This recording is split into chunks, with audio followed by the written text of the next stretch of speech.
Good morning. आज हम लोग रिप्रोडक्शन का आज समाप्ति की ओर चलेंगे। आज इसे हम लोग ख़त्म करेंगे, है ना।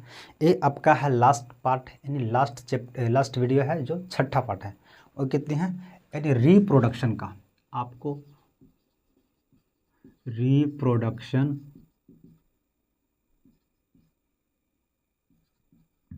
छठा है आपका, यानी लास्ट वीडियो है। इसमें हम लोग देखो, इसके पहले जो पढ़ा था, इसके पिछले पार्ट में मादा में जनन अंग कैसे होती है ना, उसके बारे में पढ़ा था, है ना। इसके चौथे पार्ट में हमने पढ़ा था कि नर में जनन अंग के बारे में, ठीक है।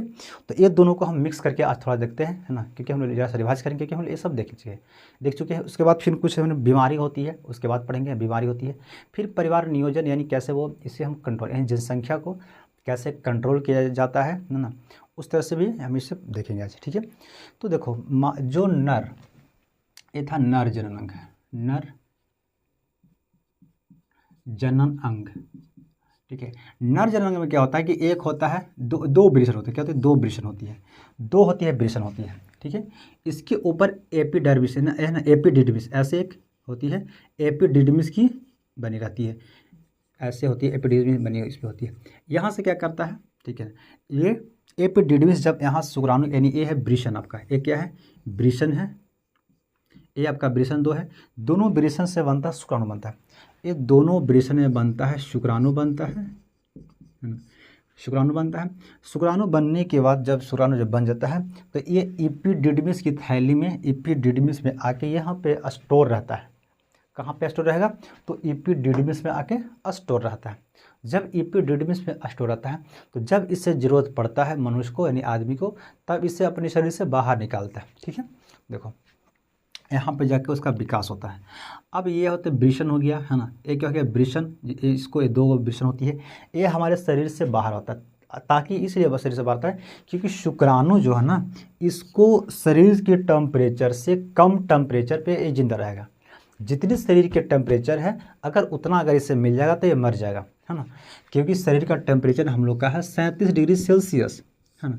तो इससे 2-3 टेम्परेचर कम में इसे जीना पड़ता है ना। या तो इसे 35 है ना, 35-34 पे जीता है ना, 35-34 पे जीता है। तो इसीलिए इसे शरीर के बाहर रखा जाता है ना, शरीर के बाहर एक थैली में रखा जाता है, ताकि इसकी शरीर के टच में नहीं रहे।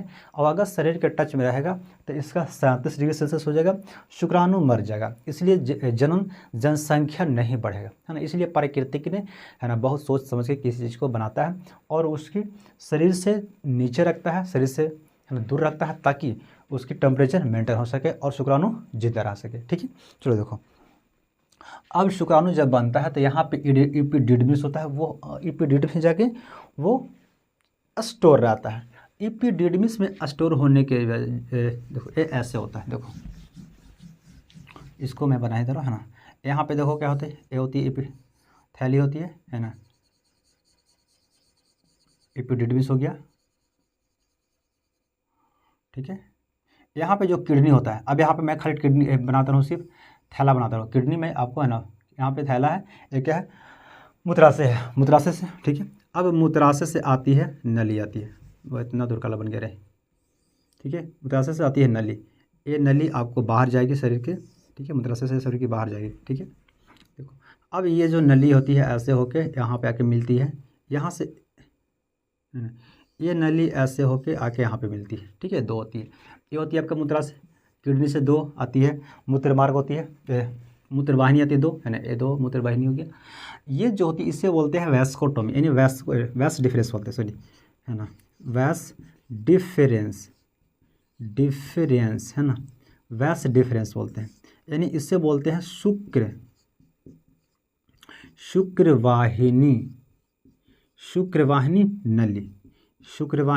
नली इसे बोलते हैं, ठीक है। ये जो नली, एक नली, दो नली, शुक्रवाहिनी नली है, ठीक है। जब यहाँ से, जब यहाँ इसमें वृषण में जब बनता है शुक्राणु, तो ये एपिडिडमिस जो है स्टोर रहेगा। एपिडिडमिस में स्टोर रहने के बाद फिर इसे समय से बाहर निकाला जाता है, तो ये आके आएगा मूत्राशय से सिसन से होते हुए शरीर के बाहर निकल जाता है, ठीक है। तो यहीं पे एक होती है ग्रंथि होती है, यहाँ पे एक ग्रंथि होती है जिससे बोलते हैं पुरस्थ ग्रंथि, है ना, प्रोस्टेटेड ग्लैंड होती है। प्रोस्टेटेड ग्लैंड से एक द्रव निकलता है और वो द्रव इससे, यानी शुक्राणु में जाके मिल जाता है, है ना। और इसका पीछे, जस्ट इसका पीछे एक और ग्रंथि होता है ना। देखो यहाँ पे एक और ग्रंथि होती है जिससे बोलते हैं शुक्राशय, जिससे बोलते हैं यहाँ पे एक और ग्रंथि होती है जिससे बोलते हैं शुक्राशय। अब ये शुक्राणु, प्रोस्टेट ग्लैंड और शुक्राशय, शुक्राणु, शुक्राशय द्रव्य, पुरस्थ द्रव, तीनों मिलके बन जाता है वीर्य बनता है। क्या बनता है? वीर्य। यानी शुक्राणु, शुक्राणु प्लस यहाँ से प्रोस्टेट यानी पुरस्थ, पुरस्थ द्रव्य है ना, प्लस शुक्राशय, शुक्राशय, शुक्राशय द्रव है ना। ये जब दोनों मिलता है तो वो बन जाता है वीर्य है ना, जिसे बोलते हैं सेमन बोलते हैं। ठीक है, सेमन, सेमन ये बनता है। ठीक है, तो सेमन बन जाता है क्योंकि शुक्राणु जो होता है उसे जिंदा रखने के लिए वो कहाँ रहता है, वो तो 2 डिग्री यानी कम, शरीर से 2-3 डिग्री कम में रहता है, वो जिंदा रहता है। ठीक है, तो ये बनता है वीर्य। ये ही जब शरीर मादा के शरीर में जब जाता है तो बच्चा जन्म करता है ना, वो जन्म के लिए करता है। समझे। इसका जस्ट पीछे एक होती है कॉपर ग्रंथि होती है, एक होती है कॉपर ग्रंथि जो इसके साथ मिलके, क्योंकि मूत्राशय जो पेशाब जो होते हैं, यूरिन होता है, वो बहुत ख़राब होता है ना। वो अगर मूत्राशय के दीवार से आते हुए अगर आएगा तो इस दीवार को वो ख़राब कर देगा। इसीलिए यहाँ से एक द्रव निकल, क्षारीय द्रव निकलता है और इस द्रव को, मूत्राशय के द्रव को वो घेर लेता है और यूरिन के टच नहीं होने देता है। और यूरिन को इसमें टच नहीं होता, इसलिए हमारा शरीर जो होता है स्वस्थ रहता है और ये मूत्र मार्ग अच्छा रहता है और इसमें जलन टाइप का नहीं होता है, महसूस नहीं होता है। ठीक है, ये होती है नर में जनन अंग। अब मादा में जनन अंग जो होती है वो देखो, मादा है ना, मादा जनन अंग, जनन अंग। ठीक है, मादा में भी बेसिकली कुछ ज़्यादा होती नहीं है। ठीक है, इसको चलो मिटा दो।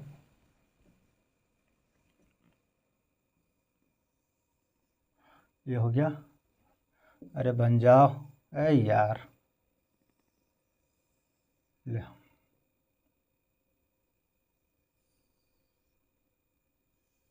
बस फ्री में बनाते रहूँ। ठीक है, ऐसा होती है। यहाँ पे होती है अंडाशय होती है, ये 2 तरह के अंडाशय होती है ना। यहाँ पे ये ऐसे से पकड़े होता रहता है, इसको ऐसे पकड़ा रहता है अंडाशय का। जैसे अंडाशय बनता है तो ये फैलोपियन नलिका में चला जाता है, अंडाशय जैसे बनता है तो फैलोपियन नलिका में ये चला जाता है। ठीक है, ये होती है गर्भाशय, जिसे यूट्रस बोलते हैं। ये होती है गर्भाशय, यूटेरस, यूटेरस है ना, गर्भाशय होता है। ठीक है, गर्भाशय के जस्ट नीचे होता है योनि होता है, सॉरी सर्विक्स होता है। सर्विक्स के जस्ट नीचे होता है योनि होता है। योनि के बाद होती है वाल्व होता है। योनि के बाद होता है वाल्व। जो बाहरी, जो महिलाएं के जो बाहरी जो होता है वो शरीर के बाहरी होती है, वो होती है वाल्व। क्या होती है? वाल्व। वाल्व में यानी वाल्व में एक झिल्ली होती है जिससे बोलते हैं हाइमेन बोलते हैं। क्या बोलते हैं? हाइमेन। एक झिल्ली होती है जिसे बोलते हैं हाइमेन बोलते हैं, हाइमेन है ना।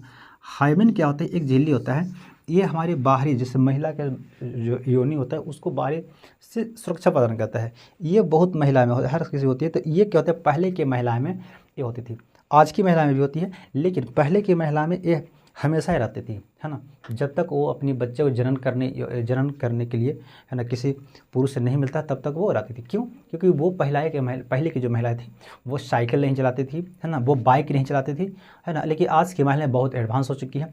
आज की महिलाएं बहुत, है ना, क्रिकेट खेलती है, फुटबॉल खेलती है, दौड़ती है ना, वो अपनी जॉब के लिए दौड़ती वगैरह करती है ना।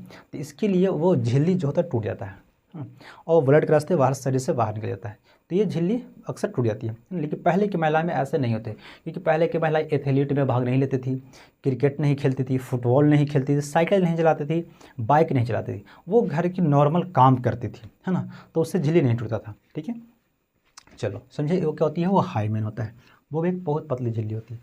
ठीक है, अब यहाँ से क्या होती है, यूट्रस से हो गया, ये हो गया अंडाशय। अंडाशय में बनता है अंडा। अंडा बनने के बाद आती है फैलोपियन नली में। क्या होती है? फैलोपियन में, यानी पहला सप्ताह अंडा बनने में लगा।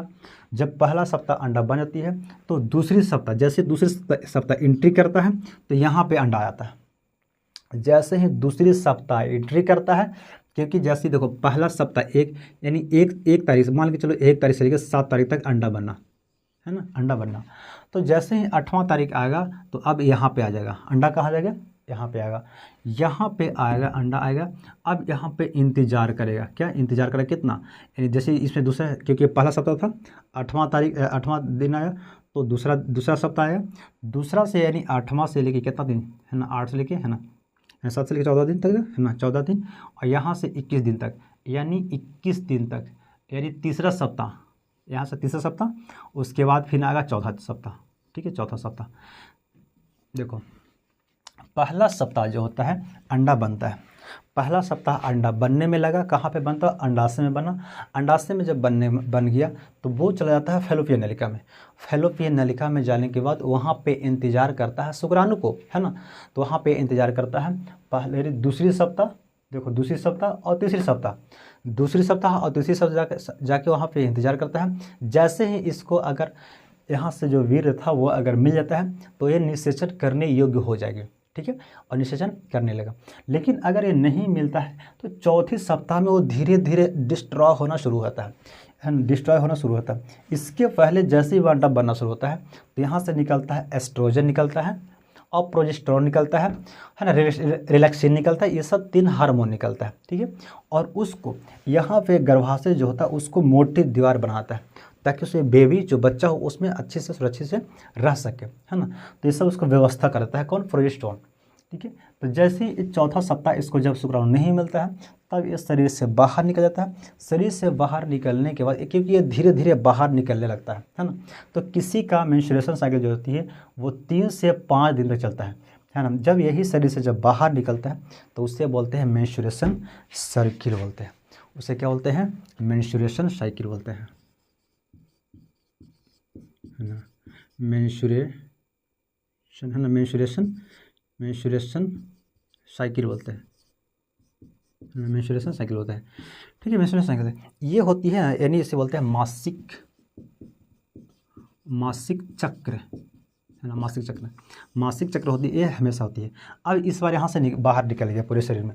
फिर जैसे ही 1 सप्ताह बाद क्योंकि बनना शुरू होता है तो अब इसके बाद इसमें बनेगा। पहली बार बना था यहाँ पे तो दूसरी बार बनेगा यहाँ पे, फिर बन गया यहाँ पे, फिर बन के यहाँ पे, यानी अल्टरनेट काम करता है, दोनों एक साथ काम नहीं करता है ना। लेकिन पुरुष में दोनों एक साथ काम करता है, इसमें दोनों एक साथ काम नहीं करता है। ठीक है, तो ये हो गया, है ना, ये सब क्या होती है, ये सब। ठीक है, अब यहाँ पे देखो अगर मान लें कि यहाँ पे हमें जनन करने योग्य नहीं करना है ना, हमने बच्चा जन्म नहीं कर देना, तो क्या करना पड़ेगा, ये जो शुक्राणु जो बनता है अगर यही नली को काट के बांध दिया जाए, है ना, ये दोनों नली को काट के बांध दिया जाए तो फिर शुक्राणु तो बनेगा, लेकिन वो है ना वेस्को यानी शुक्रवाहिनी के नली के द्वारा वो बाहर नहीं जाएगा। वो बनेगा तो लेकिन वो बाहर नहीं जाएगा, है ना, और बाहर नहीं जाएगा तो बच्चा जन्म नहीं होगा। क्या होगा, बच्चा जन्म नहीं होगा। तो बच्चा जब जन्म नहीं होगा, देखो क्योंकि देखो यहाँ से तो ये जो बनेगा शुक्राशय भी बनेगा, और ये क्या बनेगा, ये यहाँ पे पुरस्थ ग्रंथि है, इससे भी बनेगा, है ना, पुरस्थ यानी पुरस्थ द्रव भी बनेगा। ये दोनों मिलके बाहर तो आएंगे, लेकिन शुक्राणु बाहर नहीं आएगा। क्यों, क्योंकि यहाँ पे इससे बांध दिया गया है ना। तो जब बांध दिया गया है तो बायोलॉजी में किसी चीज़ को जब कट करता है तो उससे बोलते हैं टॉमी बोलते हैं, उसे क्या बोलते हैं, टॉमी। यानी अगर कट करता है तो उससे बोलते हैं टॉमी, है ना, टॉमी बोलते हैं। तो ये क्या है, ये वैस है, यानी वैस मतलब नली है, तो इसीलिए इसके बोल देंगे, है ना, वैस्को, है ना, वैस्कोटॉमी। क्या बोलेंगे इसके, वैस्कोटॉमी। यानी नर में अगर नस बंदी होता है उससे बोलते हैं वैस्कोटॉमी। क्या बोलते हैं उसे, वैस्कोटॉमी। उसी तरह से अगर महिला में अगर नसबंदी करना है तो क्या करना पड़ेगा, क्योंकि अंडा तो यहाँ बनता है, तो अगर इसी को यही नली को अगर बांध दिया जाए काट के, है ना। अब देखो ये नली नहीं है, ये एक पाइप होता है, एक ट्यूब होता है, क्योंकि नली होती है पतली होती है, जैसे मैंने ब्लड होती है, ब्लड की जो नसें जाती है वो होती है नली, उसे बोलते हैं, उसे नस बोलते हैं। लेकिन ये जरा बड़ा होती है इसलिए ट्यूब बोलते हैं, इसे क्या बोलते हैं, ट्यूब। तो ये है फैलोपियन ट्यूब। क्या है, फैलोपियन ट्यूब। ये दोनों को बोलते हैं फैलोपियन ट्यूब है। ठीक है, फैलोपियन ट्यूब होता है। तो जब इसको काटेंगे तो क्या करेंगे, टॉमी, है ना, काटने के है उससे बोलते हैं टॉमी बोलते हैं। जो कटता है उसे बोलते हैं टोमी।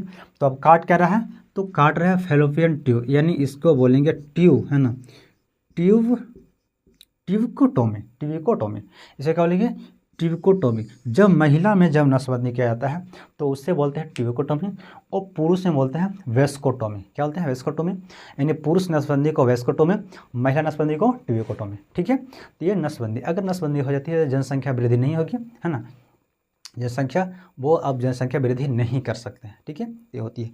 इसके बाद कुछ, है ना, महिलाएं में कुछ बीमारी और पुरुष में भी कुछ बीमारी हो जाती है। ठीक है, देखो बीमारी क्या होती है,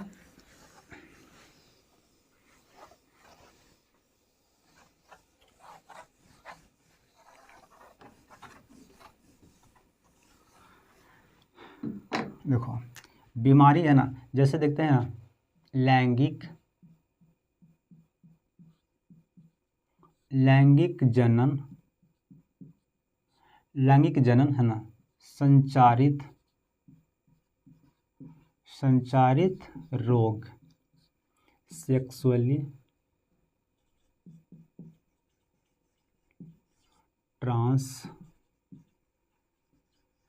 ट्रांसमिटेड डिजीज, डिजीज, है ना, क्या है, डिजीज। बीमारी, बीमारी ये है ना, पुरुषों में भी होती है और महिलाएं में भी होती है। पहला जो बीमारी जो होती है, देखो जैसे एक होती है वायरस के थ्रू से, क्या होती है, इससे बोलते हैं एसटीडी, बोलते हैं एसटीडी भी बोलते हैं, एसटीडी भी बोलते हैं। ठीक है, एसटीडी बोलते हैं। देखो पहला जो होती है वो होती है वायरस, यानी बैक्टीरिया,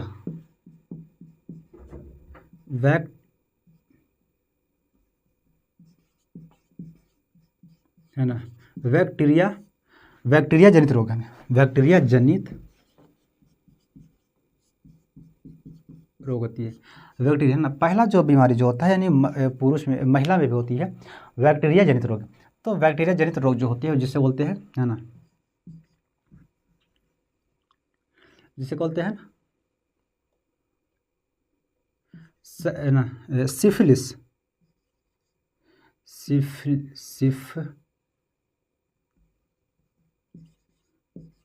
है ना, सिफिलिस हो गया।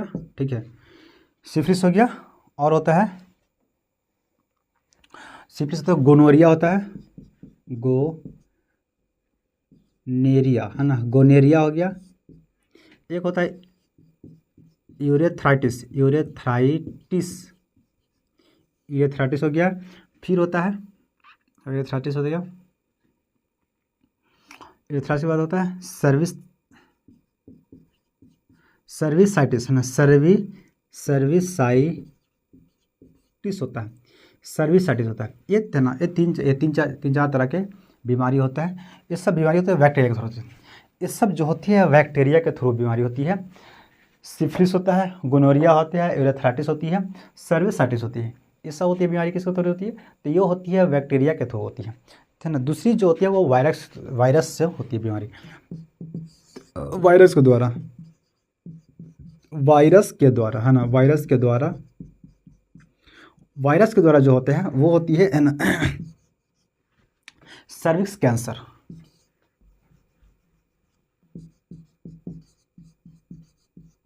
सर्विक्स कैंसर होती है ना। फिर होती है सर्विक्स कैंसर, होती है हर्पिस होती है, एड्स हो जाती है, एड्स, HIV होती है ना। ये सब जो होती है, ये सब होती है वायरस के द्वारा आता है। तीसरा जो रोग होती है वो होती है प्रोटोजोआ के द्वारा, है ना, जोआ के द्वारा होती है, प्रोटोजोआ के द्वारा होती है। एक रोग होती है ना, ट्राइकोमोनियसिस होता है, ट्राइकोमोनियसिस। ये होती है 3 तरह के बीमारी होती है। एक होती है बैक्टीरिया से होती है, वायरस होती है, और प्रोटोजोआ से होती है। ठीक है, तो ये आपको बीमारी पूछ सकते हैं। देखो इसमें मेन होती है बीमारी जो आपको पूछेगा एड्स और HIV के बारे में ज़्यादा पूछ सकता है ना, इससे पूछ सकता है। ठीक है, एड्स और HIV के बारे में। बाकी ये सब तो थोड़ा बहुत हो, ये सब पूछ नहीं सकता है ना। ठीक है, तो ये सब बीमारी होती है, ये सब महिलाएं में और पुरुष में दोनों बीमारी होते हैं। ठीक है, तो ये सब अधिकतर देखो, ये सब जो भी बीमारी संक्रमित बीमारी होती है, ये सब ज़्यादातर होती है महिलाओं की ज़्यादा अटैचमेंट से होती है ना। जितना आप ज़्यादा संभोग करेगा, जितनी ज़्यादा किसी से अटैचमेंट करेगा तो ये बीमारी होता है। ठीक है ना, ये सब होती है। तो अब पढ़ते हैं कि इसको कंट्रोल भी किया जा सकता है ना। जैसे जनसंख्या को नियंत्रण करने के लिए उपाय, क्योंकि अभी भारत सबसे ज़्यादा है ना, चीन के बाद अभी भारत के नंबर है भाई, है ना, जनसंख्या में, है ना। यानी जनसंख्या नियंत्रण, जनसंख्या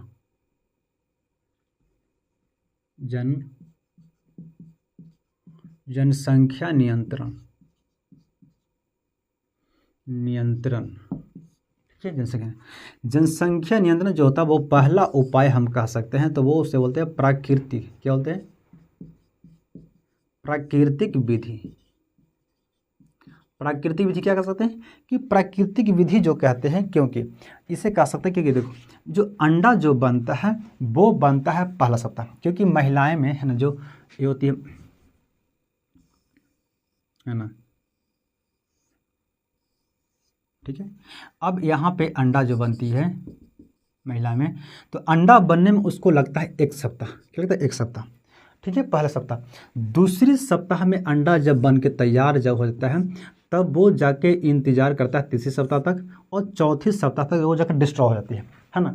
तो कह सकते हैं कि 1 सप्ताह से, यानी 1 सप्ताह से लेके देखो, क्योंकि जिस समय, जैसे समझा पहले बात को, कि जैसे मान लो किसी का आज मेंस्ट्रुएशन साइकिल ख़त्म हुआ है, जब ख़त्म होता है तो कल से अंडा बनना शुरू हो गया, कल से अंडा बनना शुरू हो गया। अब कल से लेके, है ना, यानी कल से लेके, क्योंकि अब से बनना शुरू होता है, तो जैसे ही बनना, अभी तो बन ही रहा है, बनना शुरू होता है, तो इस दौरान अगर यहाँ पे शुक्राणु आ जाएगा तो उसकी कोई चांस नहीं है कि फर्टिलाइजेशन हो सकता है, निषेचन होगा, क्योंकि यहाँ पे बच्चा जन्म नहीं हो सकता, कि निषेचन नहीं होगा। क्यों?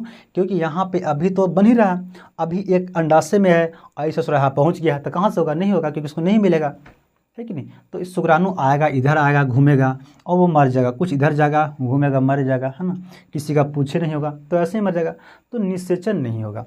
तो कह सकते हैं कि अगर पहली सप्ताह, ठीक है, पहली सप्ताह 7 दिन छोड़ के, है ना, 7 दिन छोड़ के, जैसे ही 7 दिन छोड़ के, जब 14 यानी 7 दिन छोड़ के 7 दिन के बाद से, अगर 7वें दिन के बाद से यानी यहाँ पे पहुँचेगा तो कितना हो जाएगा? 7वें दिन के बाद, और ये 7वें दिन के बाद से यानी 14 दिन, 7 यहाँ से और 7 यहाँ से, यानी अगर ये 14 दिन के नज़दीक में, यानी 7 जिस दिन से किसी का मेंस्ट्रुएशन साइकिल ख़त्म हुआ है, उसके 7वें दिन के बाद, यानी 7 दिन तक वो अगर शुक्राणु यहाँ पहुँचती है तो वो निषेचन नहीं होगा। यानी कह सकते हैं कि इस 7 दिन के दरमियान अगर, है ना, कोई व्यक्ति अगर किसी महिला से अटैचमेंट करता है तो यहाँ पे निषेचन नहीं होगी, है ना। तो ये प्राकृतिक रूप से हो गया। दूसरी क्या होती है कि जैसे चौथा सप्ताह होती है, तो चौथा सप्ताह जैसी आया तो अब यहाँ से डिस्ट्रॉय होना शुरू होता है, क्योंकि यहाँ पे इंतज़ार करता है दूसरी सप्ताह और तीसरी सप्ताह इंतज़ार करता है। जैसे ही चौथा सप्ताह आती है तो वो, क्योंकि ये सब सिस्टम जो बना वो सब डिस्ट्रॉय होकर, बर्बाद होकर बाहर निकलने की तैयारी में रहता है कि नहीं। तो अगर इस दरमियान भी अगर निषेचन, अगर शुक्राणु अगर पहुंचता है यहाँ पे, तो भी बहुत कम चांस है, यानी, है ना, 90% चांस है कि, है ना, कि नहीं होगा। 90% चांस है कि वो निषेचन नहीं होगा, है ना, निषेचन नहीं होगा। यानी निषेचन मतलब बच्चे जन्म की संभावना नहीं हो सकती, है ना। तो यानी कह सकते हैं कि बनने के, यानी मेंस्ट्रुएशन साइकिल के जस्ट ही 7 दिन तक, है ना, उसके बाद मेंस्ट्रुएशन साइकिल के खत्म होने की 7 दिन तक ये निषेचन नहीं होगा। यानी तो ये क्या हो गया, इससे बोलेंगे कि प्राकृतिक विधि होती है। एक होती है प्राकृतिक विधि से हम लोग जनसंख्या को नियंत्रण कर सकते हैं, यानी जनसंख्या नहीं बढ़ेगी अगर इस समय अगर आप किसी से अटैचमेंट करते हैं तो। दूसरी जो होती है, हाँ, वो बोलते हैं यांत्रिक, है ना, यांत्रिक विधि बोलते हैं। यांत्रिक विधि में होती है ना, ये महिलाएं और पुरुष इंस्ट्रूमेंट का प्रयोग करते हैं। इंस्ट्रूमेंट मतलब तो किसी चीज़ का प्रयोग करते हैं, जैसे, है ना, जैसे पुरुष अगर प्रयोग करेगा नर, है ना, नर प्रयोग करता है कंडोम, क्या प्रयोग कर सकता है? कंडोम। कंडोम एक है ना बैलून की तरह होता है, वो है ना पुरुष उसे यूज़ करके है ना वो संभोग कर सकता है, ठीक है। तो ये होती है यहाँ तक की विधि। मादा में जो होती है वो प्रयोग करता है डायाफ्राम, है ना, क्या होती है? डायाफ्राम। डायाफ्राम हो गया, या तो फिर एक कॉपर टी होता है ना, कॉपर, कॉपर, यार कॉपर लिखा हो ना, कॉपर टी। कॉपर टी जो होता है वो बिल्कुल टी का आकार होता है और इसमें कॉपर लपटा हो रहता है, सब कॉपर लपटा हुआ था। ये जो कॉपर, क्योंकि यहाँ से शुक्राणु जो आता है ना, शुक्राणु जो होती है ये ऐसे शुक्राणु होती है, शुक्राणु हो गया ये शुक्राणु का जो, क्योंकि जब शुक्राणु पूंछ से आगे बढ़ता है तो जैसे ही कॉपर के नज़दीक में आता है, क्योंकि कॉपर शुक्राणु जब आगे बढ़ेगा तो जैसे ही कॉपर अगर मिल जाएगा तो इसका पूंछ टूट जाएगा, तो आगे नहीं बढ़ेगा। जब आगे नहीं बढ़ेगा तो ये फैलोपियन नलिका में नहीं आएगा, और फैलोपियन नलिका में अगर नहीं आएगा तो निषेचन की क्रिया नहीं होगी। क्या कि निषेचन की क्रिया नहीं होगी, इसीलिए इससे बचत है। इसीलिए क्या होती है, इसे प्रयोग करते हैं महिलाएं कॉपर टी के लिए प्रयोग करती हैं।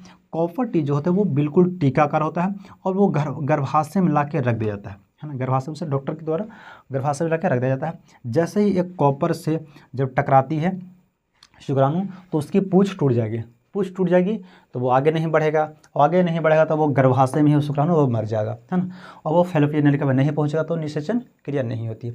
एक होती है लूप, क्या होती है? लूप होती है,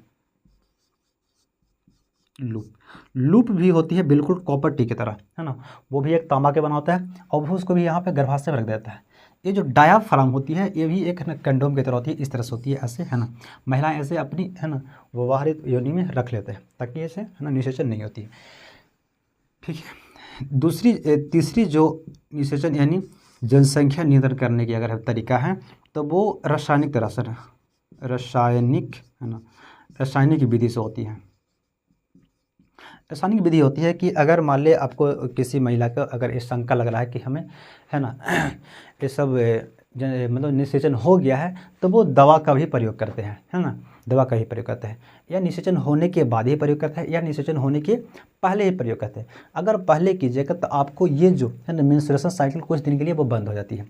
अगर कोई महिला अगर रासायनिक रूप से दवा अगर प्रयोग करता है तो उसकी निषेचन जो होती है, ये सब जो मेंस्ट्रुएशन साइकिल जो होती है वो कुछ दिनों के लिए बंद हो जाता है ना, और वो जनन योग्य नहीं होता है ना। फिर वो प्रारंभिक कुछ दवा का जब असर खत्म होती है तो वो बिल्कुल भी शुरू हो जाती है, ठीक है। तो ये सब आपको चीज़ है ना डॉक्टर सलाह लेकर करनी चाहिए, ताकि ये है ना, क्योंकि ये आपको अगर मान ले किसी चीज़ के लिए आप जो चीज़ आपको जानकारी नहीं है और वो चीज़ कर लीजिएगा तो हो सकता है कि आपको ज़िंदगी भर के लिए वो दिक्कत हो सकती है ना। तो ये सब चीज़ बहुत सोच समझ के करना पड़ता है, ठीक है। ये हो गया रासायनिक रूप से जनसंख्या को नियंत्रण करने के लिए। दूसरी जो होती एक और जो होती है तीसरी विधि जो होती है, चौथी जो विधि होती है उससे बोलते हैं सर्जिकल, है ना, सर्जिकल विधि। सर्जिकल विधि में होती है कि नर में, है ना, नर में जो था यहाँ से देखो वृषण है, वृषण से दो नलिका निकलती है, इस नलिका को बोलते हैं वैस, है ना, वैस डिफरेंस। ये जो नली है यहाँ से बोलते हैं वैस डिफरेंस, तो इसको जब काट देंगे तो उससे बोलते हैं वैस्कोटोमी, है ना, वैस्कोटोमी बोलते हैं, यानी सर्जिकल स्ट्राइक का सर्जिकल विधि कह सकते हैं कि वो अपने आप पे क्या किया, वो एक रिक्स लिया, है ना। कोई भी पुरुष हो या महिला हो रिक्स लेता है ना, कि अब मुझे जनसंख्या नहीं बढ़ानी है, तो वो क्या करे, वो ऑपरेशन कर लेता है, नसबंदी करवा लेता है ना, तो उसे बोलते हैं सर्जिकल विधि द्वारा बोलते हैं, ठीक है। तो सर्जिकल विधि होती है अगर नर में अगर इस वैस को काट देगा तो उसे बोलते हैं वैस्कोटोमी, उसे कह देंगे वैस्कोटोमी। लेकिन मादा में क्योंकि नस नहीं होती है, वो होती है ट्यूब होती है, इसीलिए मादा में जो होती है वो होती है ट्यूबोकोटोमी। क्या काटेगा, ट्यूबको, है ना, ट्यूबोकोटोमी, है ना, यानी मादा में होती है ट्यूबोकोटोमी। यानी सर्जिकल विधि के द्वारा हम लोग जनसंख्या को नियंत्रण कर सकते हैं, किस द्वारा, वैस्कोटोमी और ट्यूबोकोटोमी के द्वारा, ठीक है। तो ये सब चार प्राकृतिक है, चार तरह की चीज़ें हैं, है ना, चार तरह की विधि है जिससे जनसंख्या नियंत्रण कर सकते हैं, ठीक है, ऐसा होती है।